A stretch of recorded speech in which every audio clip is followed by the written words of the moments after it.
Esta é a nossa lição para o próximo domingo, 22 de abril. O culto que Deus não se agrada.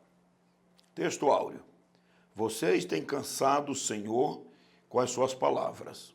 Como temos cansado? Vocês ainda perguntam. Quando dizem, todos os que fazem o mal são bons aos olhos do Senhor, e Ele se agrada deles. E também quando perguntam, onde está o Deus da justiça? Malaquias 2:17. A verdade central. Deus vê o profundo de nossas emoções e intenções.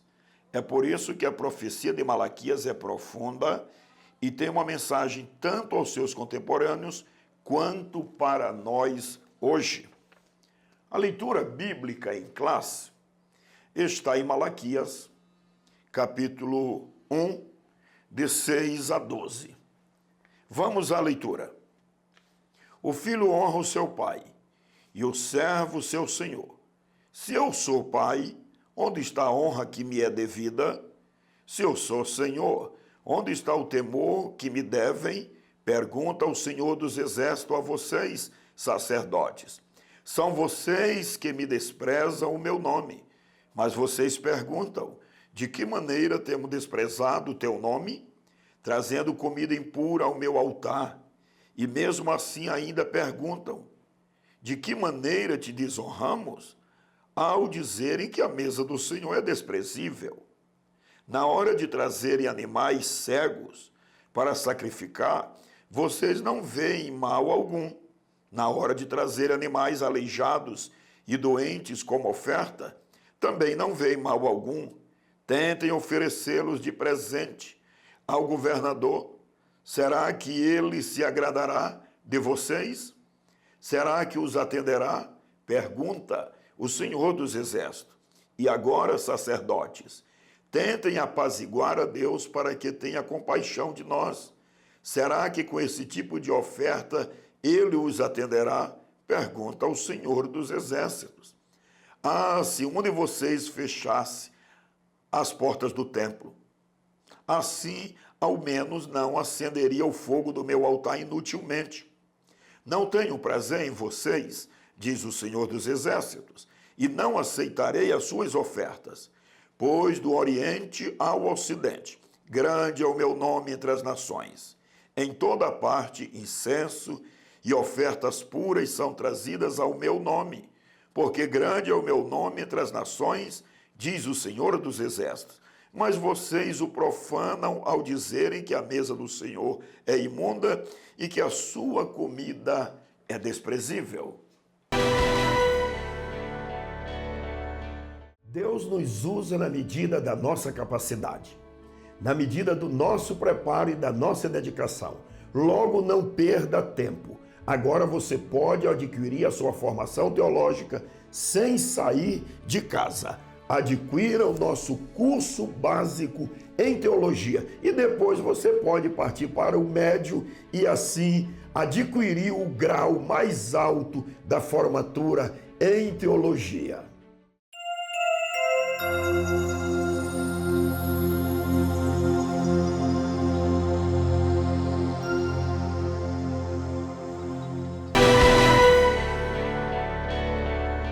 Professores, alunos, todos os irmãos, esta lição é importantíssima, o culto que Deus não se agrada, porque ela nos adverte acerca de como servir a Deus, de como agradar a Deus, de como deve ser oferecido o nosso culto ao Senhor. É bom nós relembrarmos Romanos, capítulo 12, o versículo 1 que diz que nós devemos oferecer a Deus sacrifício vivo, logo não é morto, santo, logo não é impuro, agradável ao Senhor.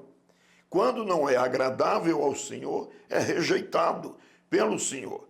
Resta-nos agora, continuando, saber por que no antigo culto judaico o Senhor não estava agradando-se, aceitando, aprovando o culto deles. Será que Deus havia deixado de amá-los? Não. Esta rejeição não era uma iniciativa própria de Deus. Deus os amava e queria continuar amando-os. Vamos conferir isto no primeiro ponto da lição. Deus ama a Israel. A pergunta de Malaquias revela o que estava no íntimo das pessoas. Eu sempre os amei, diz o Senhor. Mas vocês perguntam, de que maneira nos amaste? No seu íntimo, o povo estava duvidando do amor de Deus. Quando nós lemos esta referência de Malaquias, capítulo 1, versículos 1 e 2, eles estão perguntando, ora, o Senhor diz, amei a Jacó, aborreci a Esaú. Como diz o Senhor que ainda nos ama? Eles estavam julgando a Deus, colocando a Deus num tribunal de julgamento, dizendo, Deus não é justo, Deus não é correto, Ele ama um, rejeita outro, Ele ama a um e deixa de amar a outros. É curioso, importantíssimo, como o Espírito Santo usou o apóstolo Paulo, escrevendo aos Romanos, a epístola aos Romanos, que nós podemos considerar como a catedral da doutrina cristã, para explicar esta eleição divina e mostrar-nos que não há nenhuma injustiça da parte de Deus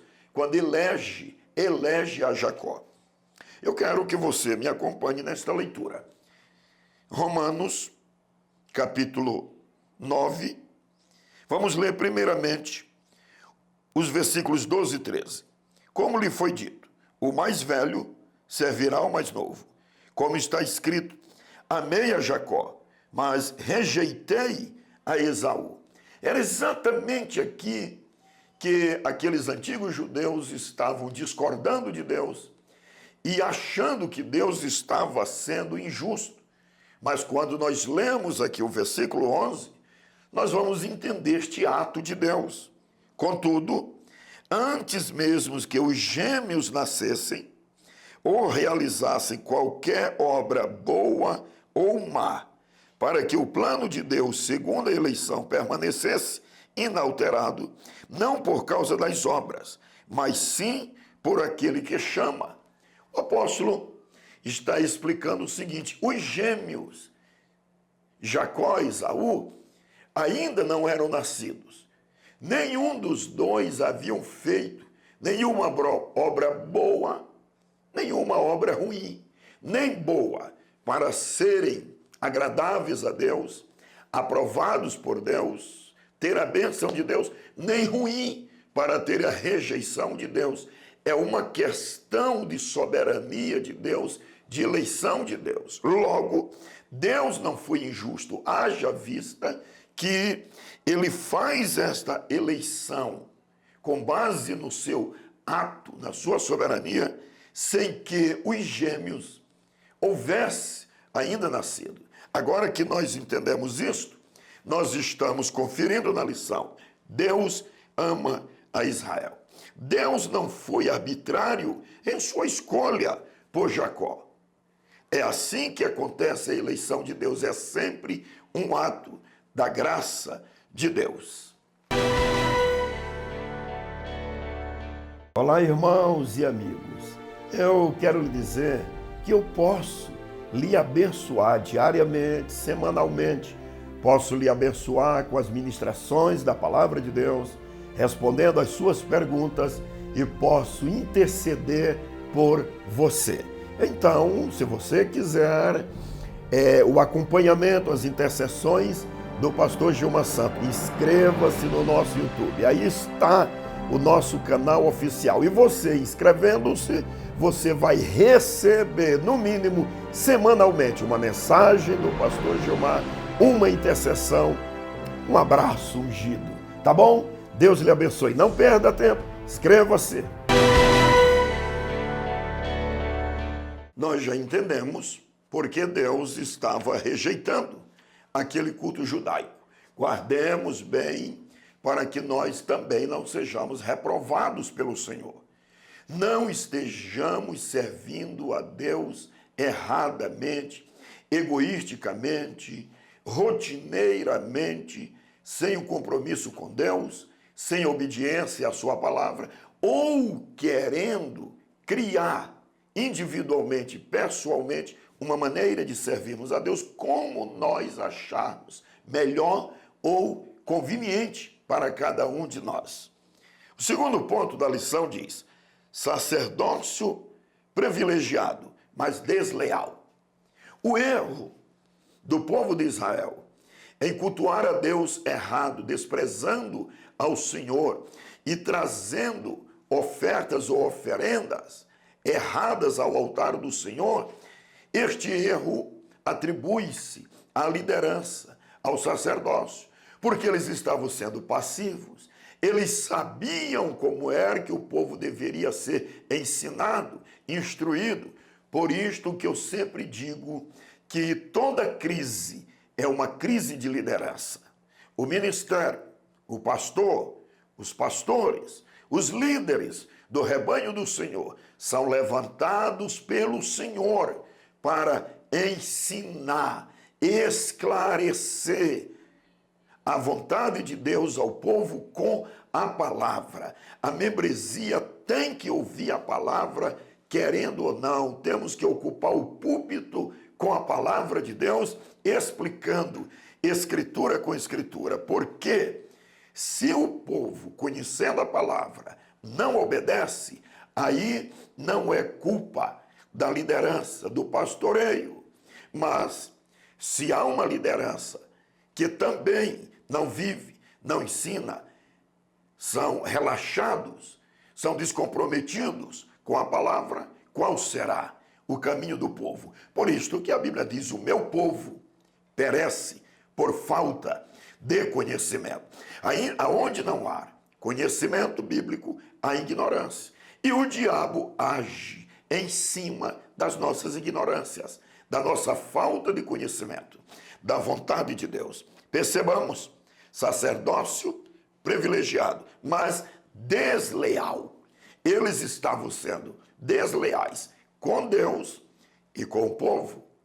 Todo líder precisa ter um compromisso com Deus, com a sua consciência e com o povo, porque o povo está esperando a revelação divina com base nas sagradas escrituras. Do jeito que eles estavam agindo, eles estavam levando o povo ainda a esta incredulidade. Ponto 1 deste 2. De que maneira temos desprezado o teu nome? De que maneira temos te desonrado? O povo estava tão cego, tão sem norte, que eles estavam agindo errado e não percebiam o seu erro. Olhe, quando o povo de Deus entra nesta crise, então eles vão incorrer em alguns perigos. Primeiro, o perigo de fazer a obra de Deus sem andar com Deus. Ou seja, está fazendo errado. Pensa que está fazendo. Os sacerdotes tinham perdido o relacionamento pessoal com Deus. E por isto, o povo estava corrompido, pensando que estava andando com Deus, quando, na verdade, eles nem estavam fazendo a obra de Deus e nem andando com Deus. Quando o povo de Deus chega a uma situação desta, de ignorância espiritual, de frieza espiritual, então vai incorrer em um outro perigo. É estar debaixo de uma liderança que, em vez de ser bênção, é maldição. Porque uma liderança que oculta a palavra, não é fiel à palavra e não ensina a palavra ao rebanho, em vez de o rebanho ser abençoado, vai ser amaldiçoado, castigado. Por quê? Porque eles não sabem o que fazer. Eu gosto sempre de dizer que a igreja, ela é a medida que é o seu pastor. A igreja, ela é o reflexo da sua liderança. A liderança da igreja, porque aqui Malaquias está tratando com os líderes do povo. A liderança da igreja é o espelho da igreja. E espelho, para ser útil, tem que ser limpo. Porque espelho sujo não vai refletir a verdadeira imagem. Ainda um outro perigo muito grande, quando caímos nesta ignorância espiritual, é o perigo de estarmos praticando o mal sem percebermos, sem reconhecer que estamos fazendo errado. De que maneira temos desprezado o teu nome? É o versículo 6 da leitura em classe. De que maneira nós temos te desonrado? E o Senhor diz assim: vocês desprezam o meu nome quando traz ofertas indignas ao meu altar. Quando vocês trazem um animal aleijado, impingento, mutilado, levem uma oferta dessa ao governador, ao líder político, ele receberá, ele vos ouvirá, ele se agradará de vocês. Mas o povo estava tão ignorante, tão sem percepção espiritual e sem discernimento espiritual, que eles achavam que estava tudo bem. Meus irmãos, professores, alunos, é muito perigoso quando a liderança da igreja perde a capacidade de avaliação, porque a igreja também perderá a capacidade de avaliação. Aí não sabe mais o que é bom, o que não é, o que não deve fazer, o que convém e o que não convém. Terceiro e último ponto da lição: o povo privilegiado, mas infiel. Primeiro ponto deste terceiro: a quebra da aliança. Aqui o Senhor Deus usa o profeta comparando o seu relacionamento com Israel como um relacionamento conjugal. Quando o Senhor diz: vocês comportaram-se irresponsavelmente e foram infiéis à aliança que eu fiz com vocês. Era um povo privilegiado, povo escolhido por Deus, povo guardado por Deus, mas infiéis. Nós devemos tomar cuidado, como diz aqui o segundo ponto, com a semente da idolatria. Semente. Começa com uma semente, não tem problema, não está errado, não vai causar danos. E esta semente daninha vai produzindo o seu efeito negativo. Ou quando nós quebramos nossos votos matrimoniais com o Senhor, isto é terrível. Vale a pena ler aqui a quebra dos votos matrimoniais. Malaquias menciona que um dos motivos da rejeição da oferta é a infidelidade no casamento. Tanto o povo estava sendo infiel nos seus cônjuges, ou para com seus cônjuges, como para com o Senhor. O divórcio, conquanto tenha sido autorizado por Moisés, nunca foi mandamento de Deus. E isto o desagradava sensivelmente. Jesus disse: Moisés deu carta de divórcio por causa da dureza do seu coração.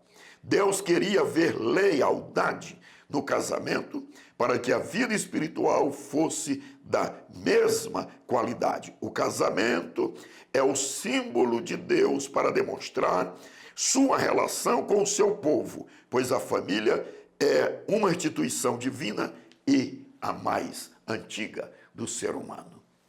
Vamos conservar nossa aliança com Deus. Não podemos dividir o nosso amor com o mundo, com o pecado, muito menos com o diabo. Sejamos fiéis ao Senhor e vamos servi-lo de maneira bíblica, correta, para que o Senhor se agrade de nós e do nosso culto. Que perda de tempo se o Senhor não se agradar da nossa adoração. Por isto que a Bíblia nos ensina que Deus não está procurando adoração. Que é isto, pastor Gilmar? Sim, Deus não procura adoração. Porque se Deus procurasse adoração, qualquer um tipo de adoração serviria. Deus procura adoradores. A Bíblia diz: Deus é Espírito. Aleluia, glória a Deus. E devemos adorá-lo em espírito e em verdade. E são estes adoradores que ele procura para lhe adorar em espírito e em verdade. Que o nosso culto pessoal, que o nosso culto congregacional seja abençoado por Deus, encharcado da graça de Deus, encharcado de Bíblia, e aí a igreja siga a sua jornada saudavelmente, influenciando famílias e o mundo inteiro. Este foi mais um momento Escola Bíblica Dominical. Atenção, pastores e líderes! Conheça as nossas lições para a Escola Bíblica Dominical.